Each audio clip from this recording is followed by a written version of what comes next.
A gente vai conversar, recebe agora aqui no CNN 360 o economista e presidente do Conselho da Jive Mauá, Luiz Fernando Figueiredo, que foi da diretoria do Banco Central.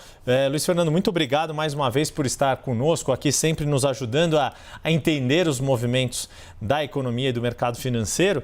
Eu queria começar justamente com esta grande questão, as palavras que foram ouvidas na sexta-feira da boca de ninguém menos do que Jerome Powell, presidente do Fed, o Banco Central americano, falando que é hora, eu não lembro agora qual foi o termo que ele usou, mas é hora de corrigir a política monetária, dando o sinal de que os juros lá nos Estados Unidos vão cair depois de um patamar elevado para os padrões americanos.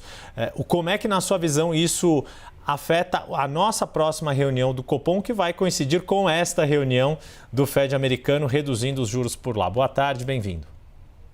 Opa, obrigado. É um prazer enorme estar com vocês.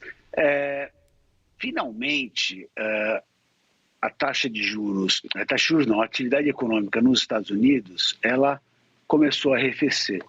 Então, finalmente abriu um espaço com mais tranquilidade para o Fed reduzir a taxa de juros. Então, ele está dizendo para reduzir agora em setembro, joia. Então, é uma coisa que desde o início do ano se esperava, não acontecia da atividade arrefecer para a inflação acalmar, finalmente aconteceu. O que acontece é que, do lado brasileiro, a taxa de juros ela depende muito mais de fatores locais, né?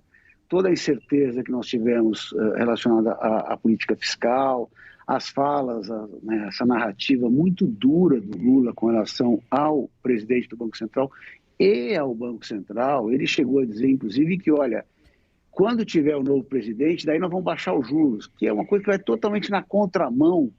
Ou seja, será que é uma marionete que vai vir logo depois? Então, o mercado ficou muito apreensivo e as expectativas de inflação subiram bastante. Elas ainda, infelizmente, estão subindo. Então, o que eu diria é, claro que é bom o Fed reduzir os juros, começar um processo de queda de juros.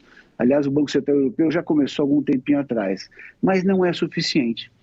Talvez diminua um pouquinho o risco de, eventualmente, termos alguma alta, porque as coisas localmente estavam tão mais incertas que várias pessoas começaram, e o próprio mercado começou a projetar uma alta de juros para frente, coisa que eu não acredito. Mas não muda no curto prazo só a decisão do Fed.